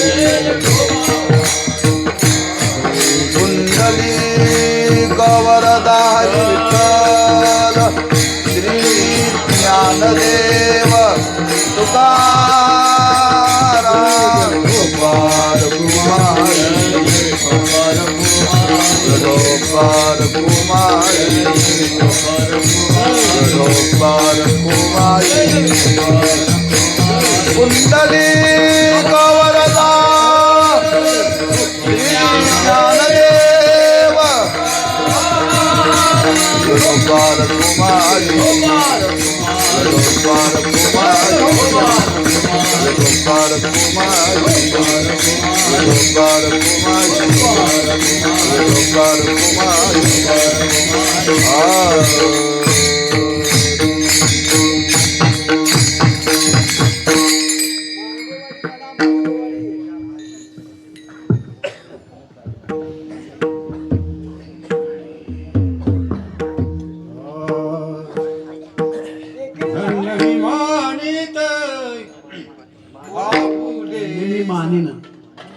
मानेन आपुले संगी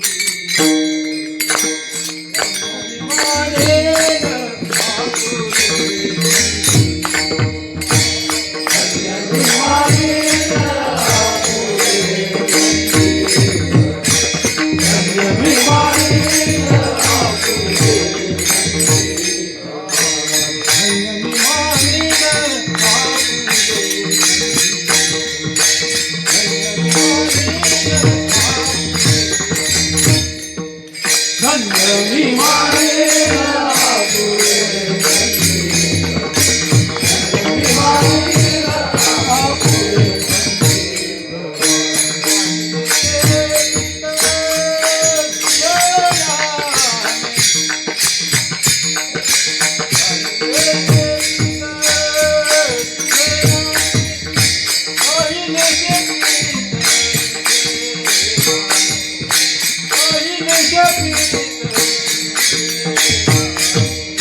संदेह नाही धन्य झालो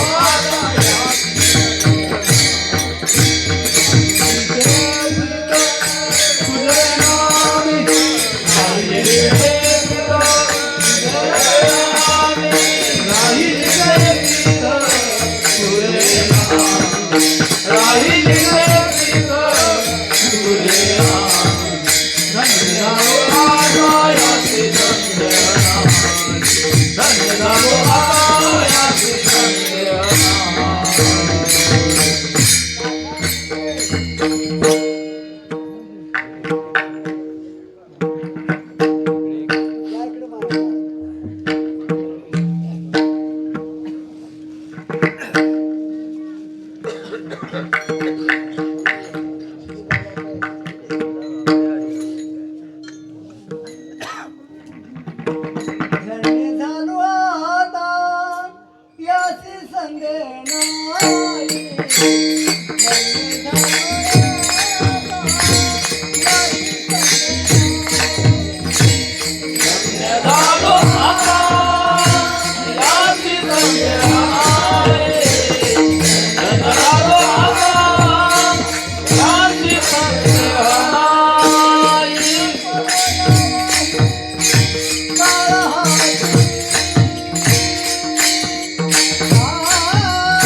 याची संधी नाही.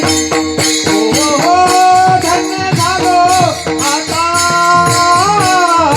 याची संधी नाही. हो धन्य झालो आता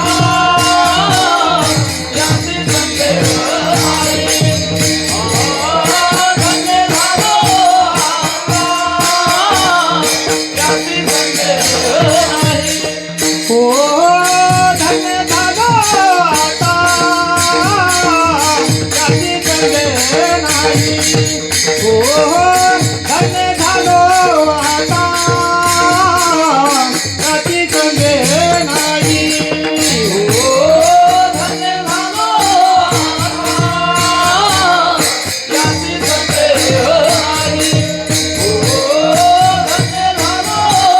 आता याची संधी नाही. नकोड्या भाई काळा हाती, नकोड्या भाई काळा हाती, नकोड्या भाई काळा हाती, नकोड्या भाई काळा हाती. ओ धन्य झालो याची संधी नाही. ओ धन्य झालो याची संधी नाही.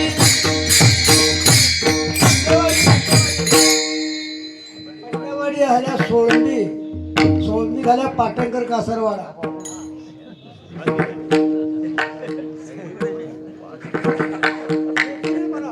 धन्य झालो आता याची संदेह नाही.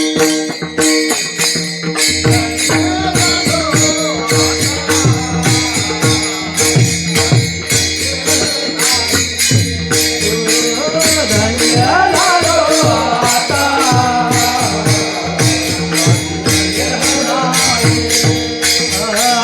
धन्य झालो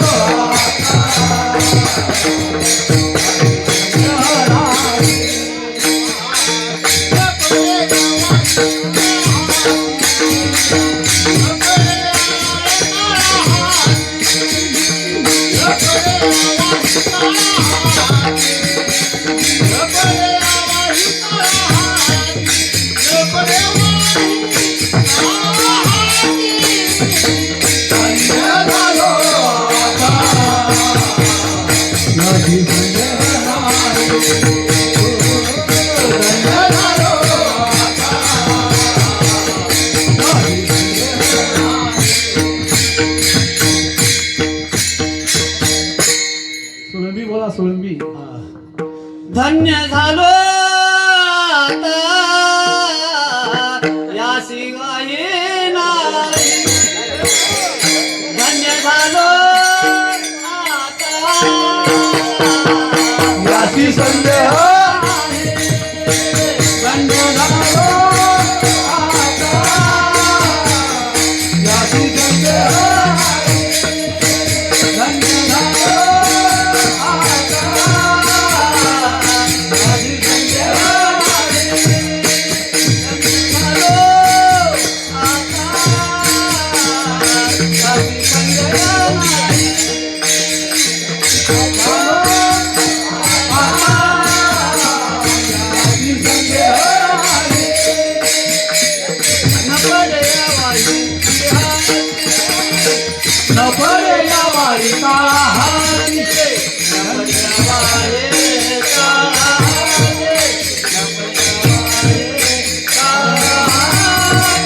धन्य झालो आता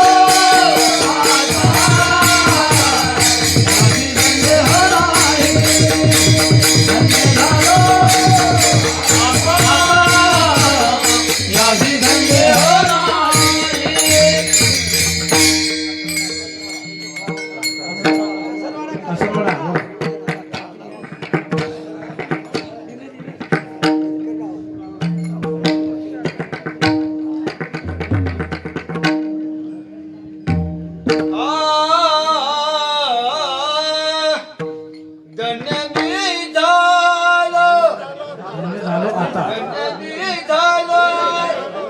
धन्य झालो आता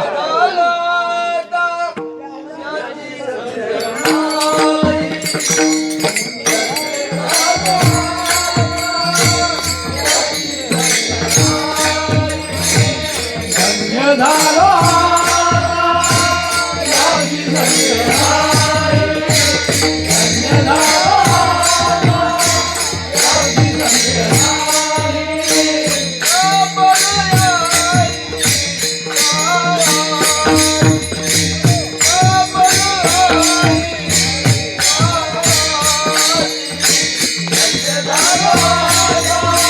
याची संधी नाही.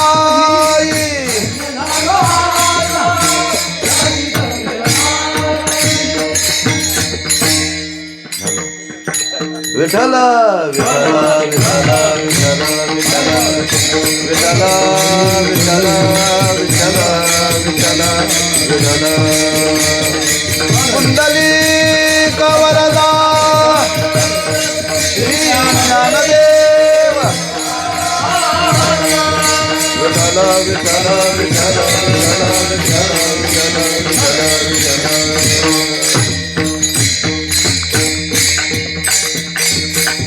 धन्य मी मानीन आपुले संचित राहिलीशे प्रीत तुझे नामी. धन्य झालो आता याशी संदेह नाही, न पडे या बाही काळा हाती. तुम्ही चंदगड तालुक्यामध्ये जर गेला ना, तिकडची पद्धत वेगळी आहे. कीर्तनाला चाली तिकडे द्याव्या लागत नाही, तिथं भजनी मंडळ येतात. हां, कीर्तन झाले की ते कोण पहिलं भजनी मंडळ आलं त्याची नोंद करायची बरं का. हां, कमीत कमी 8 ते 10 15 गावची भजनी मंडळ, प्रत्येकाला कीर्तन झाल्यानंतर जागर बरं का. हां, तिकडे कीर्तन 9 ते 11. हां, रात्री 12 11:30 तुम्ही ज्ञानदेव तुकाराम झाली किती भजनाला बसतात बरं का. पहिला माझा नंबर. हां, ती पहाटे 4 वाजेपर्यंत भजनं चालतात. तसं आता आपल्याकडे करायला पाहिजे बरं का. एवढ्या मधल्या चाली देण्यापेक्षा प्रत्येकाने कीर्तन झाल्यानंतर 2-2 अभंग म्हणा आणि जा, म्हणजे जागरही होईल ना. धन्य धन्य मी मानीन आपुले संचित राहिलेशे प्रीत तुझे नामी. जगद्गुरु श्री तुकोबाराय एवढी धन्यता आपल्या संचिताला देतात का? त्याच्यामध्ये सफलता आहे का? भगवंताविषयी प्रीती ना भक्ती उच्चतम स्वरूपाची अवस्था आहे, लक्षात ठेवा. कारण भगवंताविषयी आता प्रीती निर्माण झाली म्हणजे आता प्रेमाचा विषय भक्त आता देवच. देवाच्या व्यतिरिक्त आता कोणाविषयी प्रेम अंतःकरणामध्ये नाही आहे. इतकी ही उच्चतम भक्तीची अवस्था आहे. आणि ते प्रेम चित्तामध्ये निर्माण झाल्यामुळं तुकोबारा इथं वर्णन करतात, खरंच आता माझ्या जीवनामध्ये या भक्तीचा संबंध, या प्रीतीचा संबंध आज जगामध्ये ज्या काळाची सत्ता आहे त्या काळाची सत्ता माझ्या जीवनामध्ये राहिली नाही. ज्याच्या अंतःकरणामध्ये देवाविषयी प्रीती आहे त्याच्या जीवनामध्ये काळ येत नाही. जी माणसं देहावरती प्रेम करतात, जी माणसं प्रपंचावरती प्रेम करतात त्यांच्याकरता काळ जागा आहे बरं का. ज्याच्या अंतःकरणामध्ये भगवंताविषयी प्रीती निर्माण झाली त्याच्या जीवनामध्ये काळाचा संबंध राहत नाही बरं का. काळाचा संबंध राहत नाही. न पड्या बाही काळा हाती.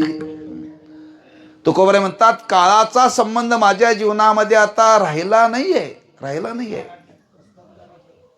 का राहिला नाही? आम्ही आता देवाचे झालो. आम्ही देवाचे झालो. हा, देवाचे एकदा आपण झालो की आपल्यावरती इतरांची सत्ता चालत नाही बरं का. इतरांची सत्ता चालत नाही. तुकोबाराने विचारलं खरंच का? हो. तुकोबाराय म्हणतात मी तुम्हाला निश्चयानं सांगतो याशी संदेह नाही. हा, संदेह राहील असे तुकोबाराय बोलले नाहीत बरं का. निश्चयानं सांगतात माझ्या जीवनामध्ये आता काळाचा संबंध राहिला नाही. तुका म्हणे आता काळ करू काय, तुका म्हणे काळ आता करू न शके बळ बळ करू न शके बळ आता करू न शके बळ कामने काल आता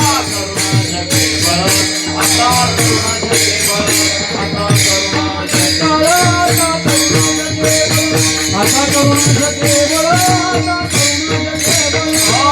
कामने काल आता करू न शके बळ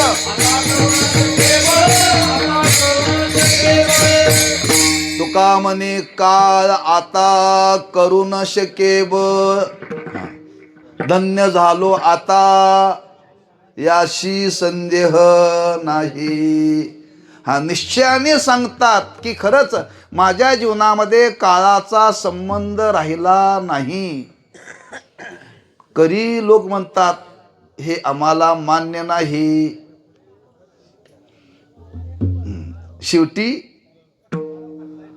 काळ हा प्रत्येकाला घेऊन जातो का नाही? प्रत्येकाला काळ घेऊन जातो. हे जरी वरपंगाने जरी दिसत असलं तरी त्याचा संबंध काळाशी राहत नाही बरं का. काळाशी राहत नाही. पण देहाचा संबंध सांगत असताना 3 प्रकारचे देह सांगितले. स्थूल देह, सूक्ष्म देह आणि कारण देह. स्थूल देह आहे. हा स्थूल देह पंचमहाभूतापासून निर्माण झालेला आहे आणि पंचमहाभूतापासून निर्माण झालेला असल्यामुळे त्याची शेवटी विलनीकरण पंचमहाभूतामध्येच होतं बरं का. पंचमहाभूतामध्येच होतं. हा कोणाचाही देह जरी पडला तरी तो पंचमहाभूतामध्ये जातो, पण त्याच्यामध्ये असणारं जे लिंग शरीर, सूक्ष्म शरीर, हा त्याच्याशी काळाचा संबंध राहत नाही बरं का. हा तुमच्या जर त्या देहाच्या ठिकाणी सूक्ष्म शरीरामध्ये जर तादात्म्य असेल, आसक्ती असेल, विकार असेल तर तिथं काळ आल्याशिवाय राहत नाही बरं का. हा शेवटी जातं ते सूक्ष्म शरीर निघून जातं. सूक्ष्म शरीर निघून जातं बरं का. आणि त्या सूक्ष्म शरीरालाच नेण्याकरता येतो. तो दिसत नाही. तो दिसत नाही. ह्याला नेणारी माणसं दिसतात. आता त्या शरीराशी त्या काळाचा संबंध राहिला नाही बरं का. काळाचा संबंध राहिला नाही. का राहिला नाही? ते शरीर रूपाने राहिलं नाही. ते शरीरच आता ते देव बनलं बरं का. हा भगवंताच्या त्या साधनेने, त्या प्रीतीने, त्या भक्तीने हा त्याच्या त्या सूक्ष्म देहाची जी अवस्था झाली, महाराज म्हणतात तो देह रूपाने राहिला नाही. आणि देह रूपाने न राहिल्यामुळं त्याच्यावरती आता हा काळाचं काहीही संबंध राहत नाही. म्हणून महाराज म्हणतात मी तुम्हाला निश्चयानं सांगतो याशी संदेह नाही, न पडे आबाही काळा हाती. म्हणजे जर अशी भक्ती जीवनामध्ये जर घडेल तर काळाचा संबंध राहत नाही. साधू संतांनी त्याच्याविषयी फार विचार मांडलाय. अहो नुसतं देवाचं नाव घेतलं तर काळ जवळ येत नाही. नित्य सत्यमीत हरिपाठ ज्याशी, कळी काळ त्याशी न पाये दृष्टी. संबंध राहत नाही, लक्षात ठेवा. हा जो खरंच असा नामधारक आहे, त्या नामधारकाच्या जीवनामध्ये महाराज म्हणतात काळाचं काहीही चालत नाही. कळी काळावरी घातली कास, एक एकाहुनी बळी रे. वर्णन केले. तुका म्हणे भोळा जिंकू जाणे, कळी काळा न पडे या बाही काळा हाती. हा कुणी म्हणेल तुम्ही एवढी धन्यता देता संचिताला. महाराज म्हणतात का देतो? उगीच देत नाही. आपलं जीवन आता कृतार्थ झालं. काळाचा संबंध राहिला नाही एक अर्थ. दुसरा की आता काळाचा संबंध राहिला नाही म्हणजे आता पुन्हा जन्म मरणाचा फेरा राहिला नाही. जन्म मरणाचा हा काळाचा संबंध म्हणजे पुन्हा पुन्हा जन्माला येणं, पुन्हा पुन्हा मरणं. महाराज म्हणतात त्या काळाचा संबंधच आमच्या जीवनामध्ये आता राहिला नाही. तुका पंढरीशी गेला पुन्हा जन्मा नाही आला. काळाचा संबंध राहिला नाही बरं का. आणि ही अवस्था आज आमच्या जीवनामध्ये प्राप्त झाली. केवळ अंतःकरणामध्ये देवाविषयी संचिताचं साह्यातून प्रीती निर्माण झाली. एवढ्यानेच घडलं का. तुकोबराय म्हणतात त्याला आणखी काही आपल्याला जीवनामध्ये प्राप्त झालं. ते प्रेम भोगण्याकरता, त्या प्रेमाची वृद्धी जीवनामध्ये होण्याकरता, ते प्रेम त्या भगवंताविषयी निर्माण होण्याकरता आम्हाला संत संगत लाभली. आणि त्या संत संगतीमध्ये आम्हाला बरंच काही मिळालं. ब्रह्मरस करू भोजन पंगती, ब्रह्मरस करू भोजन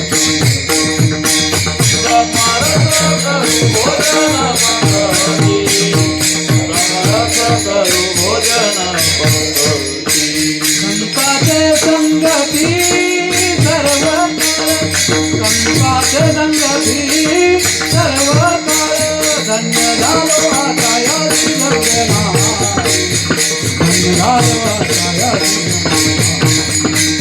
धन्य झालो आता याची गंगेना, धन्य झालो आता याची संगती सर्व काळ सर्व काळ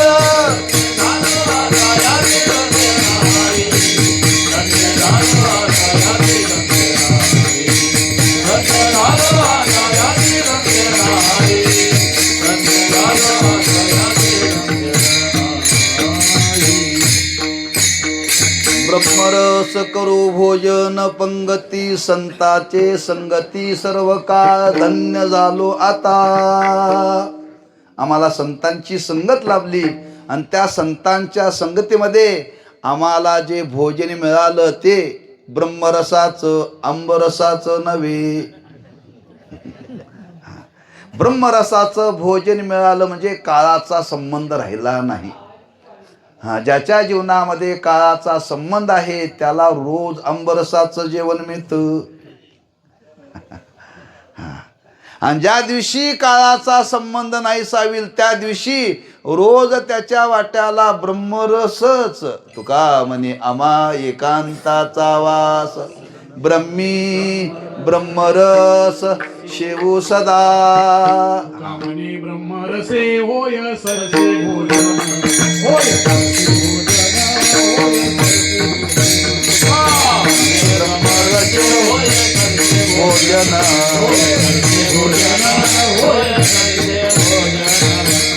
आता जे भोजन आहे ते ब्रह्मरसाचंच आहे. आम्हाला जे बाहेर मिळणार आहे ते नव्हे. का नित्य तृप्ती जीवनामध्ये प्राप्त झाली. आणि त्या संतांच्या संगतीमध्ये आम्ही गेलो आणि हे अवस्था आज आपल्याला प्राप्त झाली. महाराज म्हणतात आता कुठेही संदेह राहिलेला नाही. धन्य झालो आता याशी संदेह नाही. न पडे या बाही काळा अति. तुकोबाराने विचारलं महाराज राहिली शे प्रीती तुझे नामी. आता ते प्रेम भगवंताविषयी ठेवलेलं नाही, निर्माण झालेलं आहे. राहिली शे प्रीत तुझे नामी. त्याचा विचार बराच आहे पण मी वेळेच्या अभावी सांगणार नाही बरं का. पण त्याची संगती तुकोबाराने राहिली शे प्रीती तुझे नामी. महाराजांना विचारलं त्या भगवंताविषयी तुमच्या अंतःकरणामध्ये प्रीती निर्माण झाली ते कशावरून. महाराज म्हणतात त्याचा आनंद रोज रोज ती प्रीती वाढायला लागली. कशी वाढायला लागली त्याचं वर्णन महाराज शेवटच्या चरणामध्ये करतात. तुका म्हणे पोट झाली नदाई, तुका म्हणे पोट झाली नदाई, तुका म्हणे पोट झाली नदाई, तुका म्हणे पोट झाली नदाई.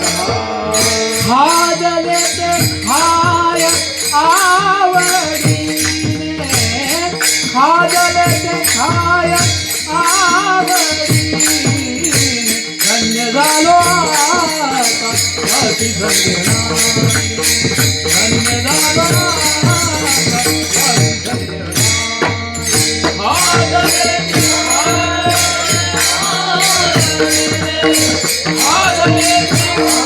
झालो आता याची संधी नाही. धन्य झालो आता याची संधी तुका म्हणे पोट धालेची न धाय, खादलेची खाय आवडीने. महाराज म्हणतात तो भक्तीचा आनंद कितीही जरी सेवन केला तर तो पुन्हा पुन्हा सेवन करावा असा वाटतो. त्याला व्यवहारातला भोजनाचा दृष्टांत दिलाय. खादलेची खावे वाटे, भेटल्या भेटे आवडी. भेटलेलीच माणसं पुन्हा भेटावी वाटतात आणि खाल्लेलंच पुन्हा खावं वाटतं. ऐकल्याच ऐकावं असं वाटतं म्हणून तुम्ही आता ऐका नाही. आतापर्यंत किती कीर्तन ऐकले हो माझं सांगायला, तरी तुम्ही आता ऐका नाही का?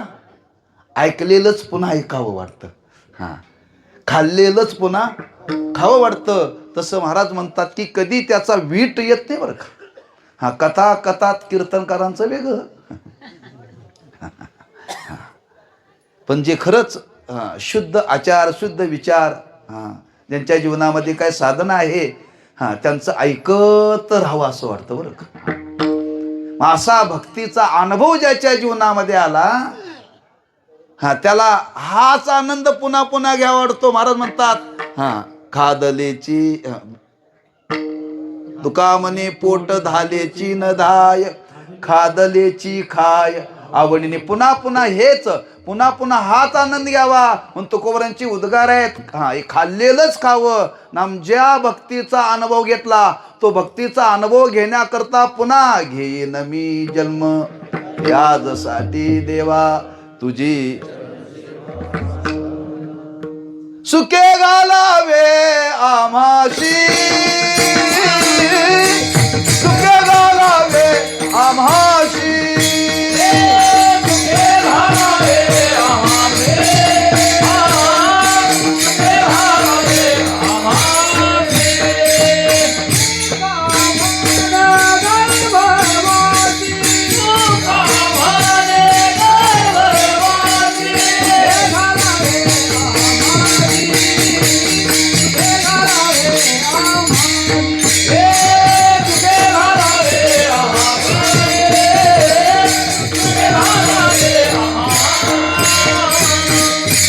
तुकामनी गर्भवाशी सुखी घालाव्या माशी, याच्या करताच घेईन जन्मांतरी हिची करावया करी.